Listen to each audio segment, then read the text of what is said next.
இது நிறைய பேருக்கு இருக்கக்கூடிய ஒரு பிரச்சனைகள் தான். அதாவது உறவுகளாலேயோ வாழ்க்கை முறைகளாலேயோ மனசில் ஏற்பட்ட காயங்களை எப்படி தாங்கிக்கிட்டு நம்முடைய அடுத்த கட்ட பயணத்துக்கு நம்ம போகிறது அப்படிங்கிறத. பொதுவாக நம்முடைய வாழ்க்கையில் நமக்கு ஏற்பட்டக்கூடிய வலிகளும் வேதனைகளும் சில நேரத்தில் நம்மளை செத்துடலாமோ அப்படிங்கிற ஒரு முடிவுக்கு நம்மளை தூண்டுது. அதாவது நம்ம முஸ்லீம்ங்கிறதுனால நம்ம சூசைட் பண்ணிக்காமல் இருக்கிறோம். சூசைட் மட்டும் தற்கொலை செய்கிறது மட்டும் அனுமதி, அது தப்பில்லை அப்படின்னு தான் நான் எப்போவோ செத்திருப்பேன் அப்படின்ற ஒரு சிலர் சொல்லிக்கிட்டு வாழ்க்கையை கொண்டு போகிறதுக்கு ரொம்ப கஷ்டப்பட்டுக்கிட்டு இருக்கிறாங்க. எல்லா வாய்ப்புகளும் வசதிகளும் இருந்தாலும் அவங்க வாழ்க்கையில் ஏற்பட்ட சில காயங்கள் அவங்களுக்கு அடிக்கடி ஞாபகம் வந்துக்கிட்டே இருக்குது. மனுஷனுக்கு மறதி இருக்கிறது எவ்வளவு ஒரு நன்மையான ஒரு விஷயம்ங்கிறது அப்போ தான் நமக்கு புரியுது. ஆனால் இதை மட்டும் ஏன் நம்மளால் மறக்க முடியலை, ஏன் அது மட்டும் நமக்கு நினைவுக்கு வந்துக்கிட்டே இருக்குது அப்படிங்கிறது ஒரு பெரிய ஒரு வேதனைக்குரிய ஒரு விடயம். சிலருக்கு சின்ன வயசில் ஏற்பட்ட காயங்கள் இன்னும் அழியாமல் இருந்துக்கிட்டே இருக்கும். சின்ன வயசில் நமக்கு அன்பு கிடைக்க வேண்டியது கிடைக்கல, தாய் நம்மளை சரியாக கவனிச்சிக்கல, அல்ல தகப்பன் சின்ன வயசில் என்ன அரவணைச்சி கட்டி அணைச்சி முத்தம் தந்தது எனக்கு ஞாபகமே கிடையாது, எனக்கு சோறு ஊட்டி விட்ட ஞாபகம் எனக்கு அறவே இல்லை, என் தாய் மடியில் நான் படுத்து என் தாயோடையே நான் பழகினது ஞாபகம் இல்லை, பெத்த கடனுக்கு போட்டு வச்சுட்டு அவள் எங்கேயோ போய்த்தா, வேறொருத்தரை கல்யாணம் பண்ணிக்கிட்டு போய்த்தாங்க, சின்ன வயசில் கணவன் மனைவி கடையில் சண்டை அவங்க பிரிஞ்சு போனதால் நம்ம தவிச்சுக்கிட்டு இருந்தோம். இப்படி நிறைய பேர் சின்ன வயசில் ஏற்பட்ட காயங்களால் பாதிக்கப்பட்டு அதிலிருந்து மீள முடியாமல் வாழ்க்கையில் எல்லா வாய்ப்புகளும் வசதிகளும் இருந்து ரொம்ப கஷ்டப்பட்டுக்கிட்டு ஒரு சாரார் என்ன செய்கிறாங்க, இருந்துக்கிட்டு இருக்கிறாங்க. இன்னொரு சிலர் சின்ன வயசில் எல்லா அன்புகளும் கிடைச்சிருக்கும், அதுக்கு பிறகு அவங்க வளர்ந்துக்கிட்டு வரும்போது சில காயங்கள், மனசில் ஏற்பட்ட சில காயங்கள், சில அவமானங்கள், அதே மாதிரியாக பழி சுமத்தப்பட்டது, இப்படியான சில விஷயங்களால் பாதிக்கப்பட்டிருப்பாங்க. ஒரு சிலர் நான் இருக்கக்கூடிய அந்த விஷயங்களை நான் சொல்கிறேன். பொருளாதார ரீதியில் ரொம்ப பாதிக்கப்பட்டிருப்பாங்க, வசதி இல்லாமல் சாப்பிடக்கூட வழி இல்லாமல் அப்படி இருப்பாங்க. என்னிடத்துல ஒரு கிளைண்ட் என்ன சொல்கிறாருன்னு சொன்னால், பெத்த கடனுக்கு போட்டுட்டு போய்த்தாரு எங்கள் வாப்பா அவரும் தண்டாச்சோரை தான் வீட்டில் இருக்கிறாரு, ஒரு யோசனையும் இல்லாமல் சும்மா உட்காந்துக்கிட்டு அப்படியே இருப்பார், கிட்டத்தட்ட அவர் மென்டலாக இருப்பாரோ அப்படின்னு எனக்கு யோசிக்க தோணுச்சு. அப்படியே உட்காந்துட்டு இருப்பார். எங்கள் உமா அங்கே இங்கே வேலைக்கு போய் அதை இதை செஞ்சு வீட்டில் செஞ்சு விற்று அப்படியே வாழ்க்கை நடத்திக்கிட்டு இருந்தாங்க. திடீரென்று உமா கீழே விழுந்து கால் உடஞ்சி ஹாஸ்பிட்டலில் ஹோட்டலில் படுத்துட்டாங்க. வாப்பா அப்படி தான் இருக்கிறாரு, வேறு மனநோயாளி மாதிரி அப்படி இருக்கிறாரு. அவங்க ஹாஸ்பிட்டலில் படுத்ததுனால சாப்பாட்டுக்கு வழி இல்லாமல் நாங்கள் ரொம்ப 2-3 நாளை கடந்த வேண்டி ஏற்பட்டுச்சு. அவர் சொல்கிறாரு, என்னுடைய 3 சகோதரிகள் தொப்புன்னு மயக்கம் போட்டு கீழே விழுந்துட்டாங்க. அப்போ உமா ஹாஸ்பிட்டலில் பிள்ளைகள் மயக்கம் போட்டு கீழே விழுந்துட்டாங்க, என்னால் இனி அதுக்கு மேலே இருக்க முடியலை, நான் வீட்டில் இருந்து அப்படியே வெளியிறங்கி கிட்டத்தட்ட அவர் சொல்கிறாரு யாசகம் கேட்டு இருக்கணும். அவர் அதை மறைச்சிக்கிட்டு அவர் சொல்கிறாரு, இலங்கையினுடைய ஒரு பிரபல்யமான ஒரு ஊருக்கு போய் கடையில் நின்று டீ வண்டி கொடுத்து ரோட்டில் தூங்கி கழிவுகளை புறக்கி திண்டு சாப்பிட்டுட்டு போன ஹோட்டலில் சாப்பிட்டுட்டு கொட்டுற அந்த மிச்சத்தை ஹோட்டலில் தண்ணி குடிக்கிற மாதிரி போய் தண்ணியை குடிச்சிட்டு அந்த டஸ்ட்பினில் போட்டு கையை போட்டு பாதி கடிச்ச இறைச்சி மீதியுள்ள முட்டை இப்படி சாப்பிட்டு வாழ்ந்து நான் ரொம்ப கஷ்டப்பட்டேன் அப்படின்னு சொல்லி அவருடைய கடந்த கால வாழ்க்கையை சொல்கிறாரு. இப்போ வாகனத்தில் வந்திக்கிறார், வசதியாக வந்திக்கிறார். அந்த வெறி அவரை வாழ வச்சிருக்குது. ஆனாலும் அந்த வலி இன்னும் போகலை அவருக்கு. உறவுகளை நினைச்சு அவருக்கு கொல்லணும் போல இருக்குது. நிறைய குடும்பத்தில் வசதி உள்ளவங்க இருந்தாங்க, யாருமே இந்த வீட்டில் சாப்பிடாம இருக்கிறாங்களே, கஷ்டப்படுறாங்களேன்னு திரும்பி பார்க்கல அப்படின்ட்டு அவர் வலியை சொல்றாரு. இப்படி ஒரு சிலர் என்ன செய்யலாம், பாதிக்கப்பட்டிருக்கலாம். இன்னொரு சிலர் எப்படி பாதிக்கப்பட்டிருக்கலாம், கல்யாணத்துக்கு பிறகு பாதிப்புகள் எல்லாம் நல்ல சுகபோகமாக இருந்து நம்பி கல்யாணம் முடிச்சு கணவனால் மனைவி பாதிக்கப்பட்டிருக்கிறாங்க.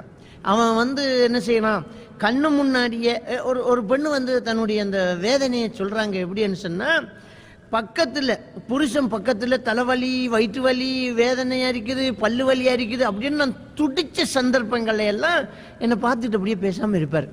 அவர் என்ன சொல்றாங்கன்னு சொன்னா, நான் துடிக்கிறேன் சரியா போய்துருமா அப்படின்னு ஒரு வார்த்தை சொன்னா எனக்கு மனசு ஆறி போகும். இல்லாட்டி காலையில் ஹாஸ்பிட்டலுக்கு போகலாமா அப்படின்னு சொல்லிக்கலாம். ஒன்றும் தேவையில்லை, தலையை தடவி விட்டு என்னடா ரொம்ப வலிக்குதாடா அப்படின்னு ஒரு வார்த்தை கேட்டிருக்கலாம்.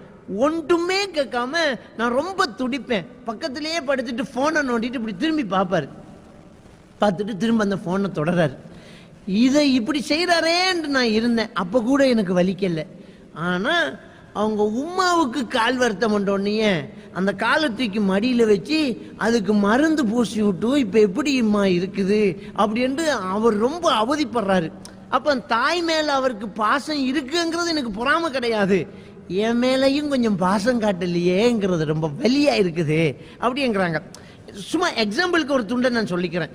இப்படியாக இந்த திருமணத்துக்கு பிறகு உள்ள வேதனைகள், அதே மாதிரி ஆண்கள் அந்த கல்யாணத்துக்கு பிறகு மனைவி கிட்ட இருந்து சரியான பாசம் கிடைக்கல, மனைவி கிட்ட சரியான அன்பு கிடைக்கல.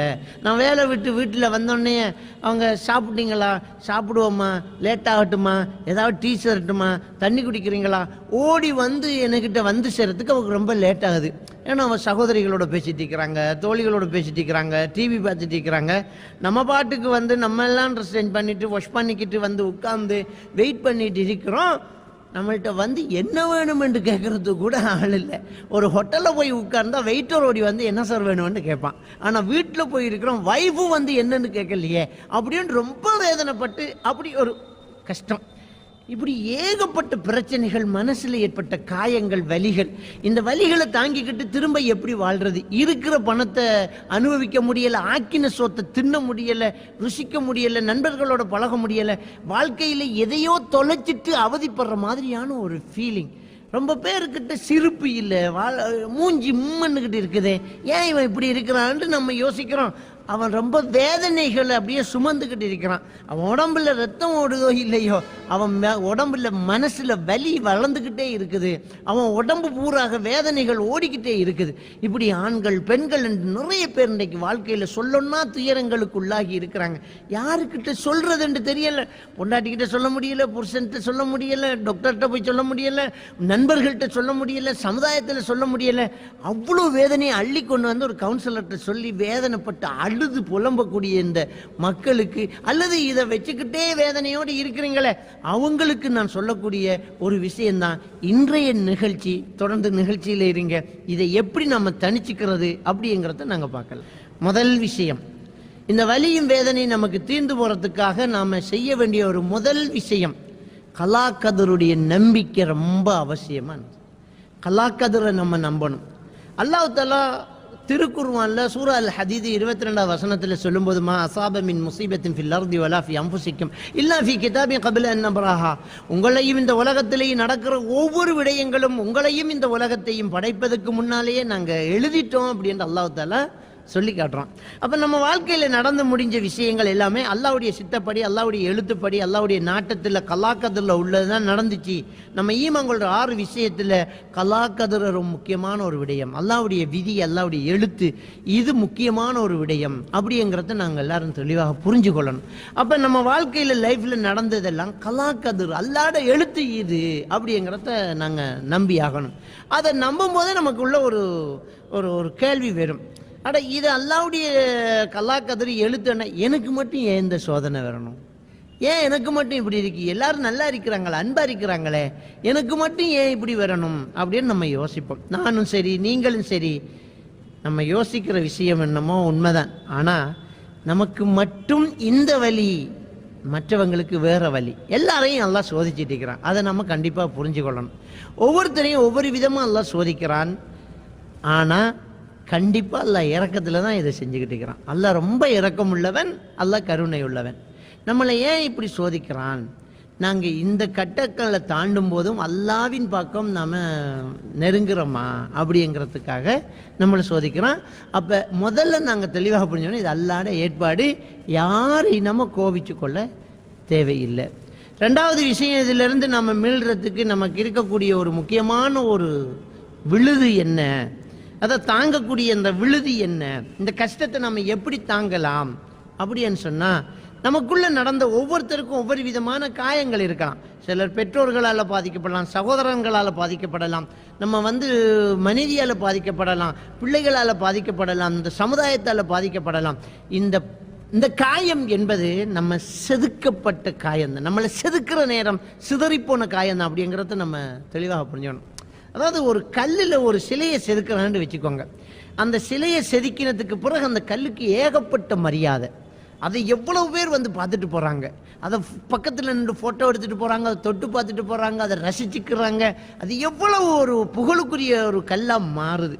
ஆனால் அந்த காயங்கள், அந்த உளியினுடைய வேதனைகளை அது தாங்காம, அது ஒண்ணுமே தனக்கு வலிக்க கூடாது என்று இருந்திருந்த அந்த கல்லுக்கு மதிப்பே இல்லைங்க. நம்முடைய வாழ்க்கையில நமக்கு ஏற்பட்ட காயங்கள் கண்டிப்பாக நம்மளை செதுக்கின காயங்கள்ங்கிறத புரிஞ்சு கொள்ளணும். என் தாயால் எனக்கு கஷ்டம் வந்திருக்குது அப்படின்னு சொன்னால் நான் நல்ல ஒரு தாயாக இருக்க போகிறேன்னு பெண்கள் நினச்சிக்கோங்க, நான் நல்ல ஒரு தகப்பனாக இருக்க போகிறேன்னு ஆண்கள் நினச்சிக்கோங்க. சகோதரர்களால் எனக்கு கஷ்டம் வருது அப்படின்னு சொன்னால் இந்த கஷ்டம் நம்மளால் இன்னொரு சகோதரனுக்கு போகக்கூடாது. நம்ம பிள்ளைகள் இந்த தவறுலேருந்து கண்டிப்பாக வளர்க்கணும். அன்பில் நமக்கு பிரச்சனை அப்படின்னா நான் சரியாக அன்பு கொடுப்பேன். அரவணைப்பில் நமக்கு பிரச்சனைனா நான் சரியான அரவணைப்பை கொடுப்பேன். இந்த ஒரு விஷயத்தில் நாங்கள் நமக்கு ஏற்பட்ட தோல்விகளை அவமானங்களாக எடுக்கக்கூடாது, அனுபவங்களாக எடுக்கணும். இதுதான் நமக்கு இருக்கக்கூடிய அந்த பாடம். நமக்கு ஏற்பட்ட கஷ்டங்கள் நம்மளை செதுக்கி இருக்கிறதுங்கிறத மட்டும் நம்ம மறந்துடக்கூடாது. ஒன்றுமே இல்லைங்க, எல்லாம் முடிஞ்சு போச்சு, எதையுமே நம்ம பெருசாக எடுத்தால் தானே பிரச்சனை, போடா அப்படின்னு போயிட்டே இருக்க வேண்டியதான். முதல்ல நாம் நம்பின அல்லாஹ்வுன்ற ரசூல் நம்மளோட தான் இருக்கிறாங்க. நமக்கு தர வேண்டிய மறுமை வாழ்க்கை நமக்கு கண்டிப்பாக கிடைக்கும். இடையில இதெல்லாம் யாருங்க? தாயாக இருக்கட்டும், தகப்பனாக இருக்கட்டும், கணவனாக இருக்கட்டும், மனைவியாக இருக்கட்டும், சகோதரங்களாக இருக்கட்டும், உறவுகளாக இருக்கட்டும், சகோதரியாக இருக்கட்டும், பிள்ளையாக இருக்கட்டும், பொண்டாட்டியாக இருக்கட்டும், யார் இவங்கள்லாம்? நாளை மறுமையில் இதை எல்லாத்தையும் விட்டுட்டு தான் ஓட போகிறான். நல்லா இருந்த பொண்டாட்டியும் விட்டுட்டு ஓடுவான் அவன். யௌம யஃபிருல் மர்உ மின் அஹீஹி வ உம்மிஹி வ அபீஹி வ ஸாஹிபத்திஹி வ பனீ. மனைவியை கண்டு ஓடுவான், பிள்ளையை கண்டு ஓடுவான், தாய் தகப்பனை கண்டு ஓடுவான், சகோதரங்களை கண்டு ஓடுவான். நல்லா இருந்தாலே மறுமையில் ஓடுவான். எல்லாரும் அங்கே சுயநலவாதியத்தான் இருக்க போகிறாங்க.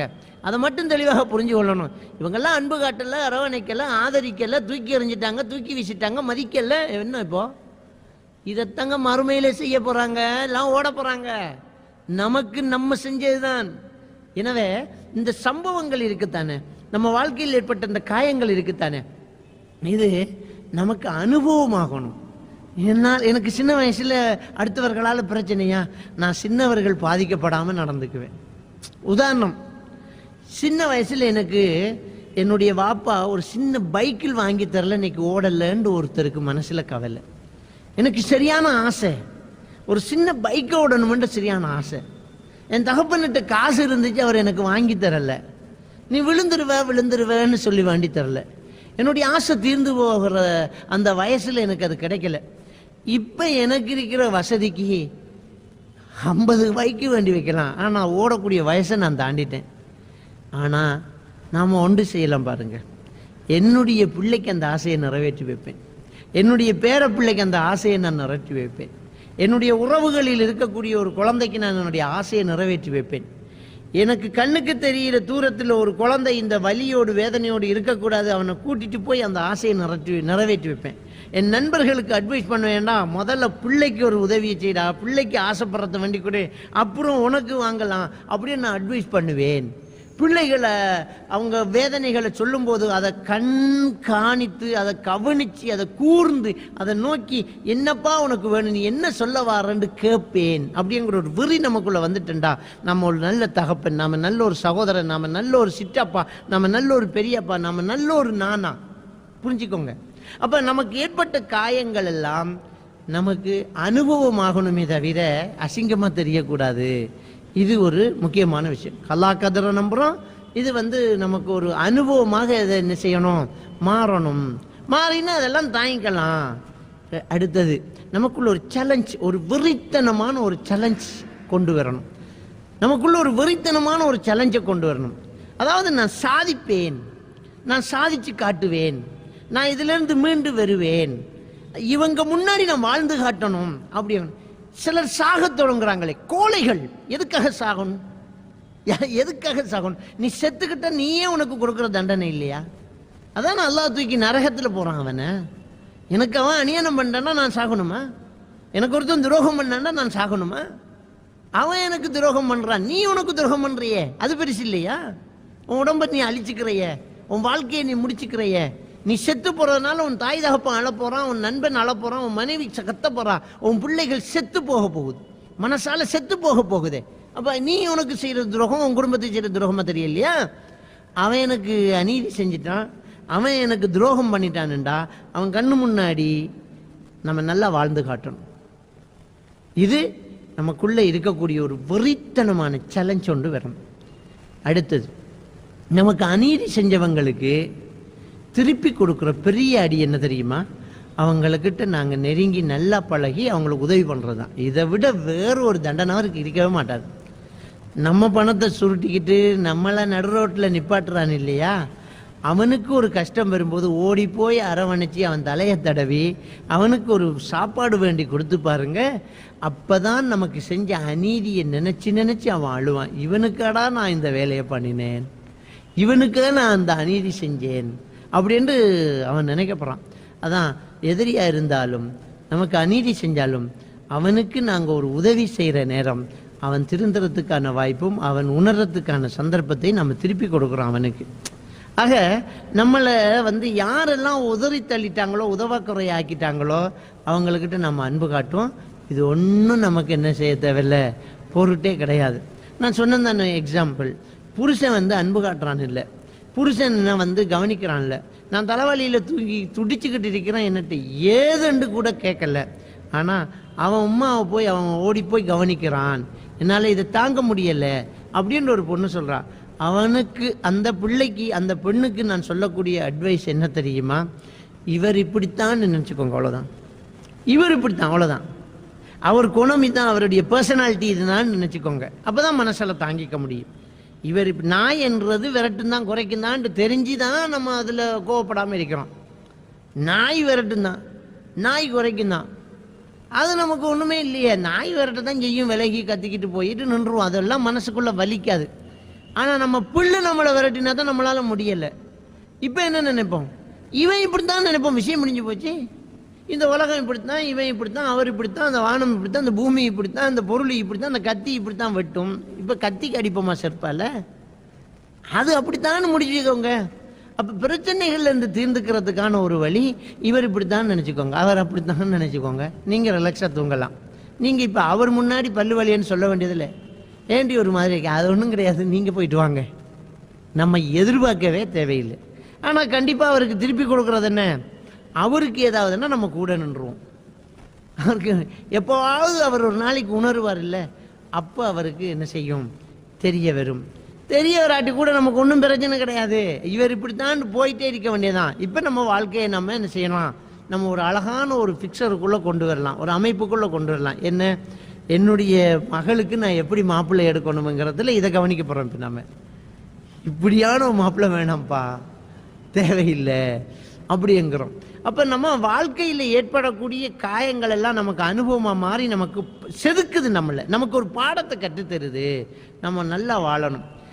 ஏன் வாழணும் அப்படின்னு சொன்னால், இந்த உலகம் ஒன்றுமே இல்லை, நமக்கு மறுமை தான் நம்முடைய நோக்கம். மௌத்துக்கு பின்னால் உள்ள வாழ்க்கைக்கு நாம் சம்பாதிக்கிறதுல ஆபத்து வந்தால் மட்டும்தான் அங்கே நாம் தடுமாறணும். அது நம்முடைய ஈமானில் பாதிப்பு வருதுன்றா தடுமாறணும். அதில் ஒன்றும் இல்லைல்ல, ஒன்றும் பயப்பட தேவையில்லை. இவர் இப்படித்தான், இது இப்படித்தான் அப்படின்ட்டு வாழ்ந்துட்டு போனோம் என்றால் நிம்மதியான சந்தோஷமான வாழ்க்கை நமக்கு கிடைக்கும். அல்லாஹ் இதுக்கு கண்டிப்பாக கூலி வச்சுக்கிறாங்கிறது சேர்த்து நம்புங்க. ஏன்னா நபிகள் நாயகம் ஸல்லல்லாஹு அலைஹி வஸல்லம் அவங்க சொல்றாங்க, ஒரு மூமினுக்கு ஏற்படக்கூடிய கஷ்டம், துன்பம், நோய், வல ஹம்மின் வல ஹுஸ்னின் வல அதா ஹத்தா ஷௌகத்தன் யுஷாக்குஹா. ஒரு மூமினுக்கு ஏற்படக்கூடிய நோய், கஷ்டம், வேதனை, கவலை, ஒரு முள்ளு தச்சா அதுக்கு கூட இல்லா கஃபர் அல்லாஹ் ஹத்தாயாக, அவனுடைய பாவங்கள் அழிஞ்சு போகுது என்று ரசூலுல்லாஹி ஸல்லல்லாஹு அலைஹி வஸல்லம் சொல்றாங்க. கண்டிப்பாக நமக்கு ஏற்பட்ட இந்த மன வலிக்கு, வேதனைகளுக்கு நம்முடைய பாவங்கள் அழிஞ்சு போகுது. மறுமையில் அந்தஸ்து கிடைக்குது, மறுமையில் பெரிய சந்தோஷமான வாழ்க்கை இருக்குது, கிடைக்குதுங்கிற நம்பிக்கையோட கண்டிப்பாக நாங்கள் வேதனைகளை சுமக்கலாம், வாழலாம். அல்லாஹ் எனக்கும் உங்களுக்கும் அந்த பொறுமையை தந்தர்ப்பானாக. வாஹிரு தவானா அல்ஹம்துலில்லாஹி ரப்பில் ஆலமீன்.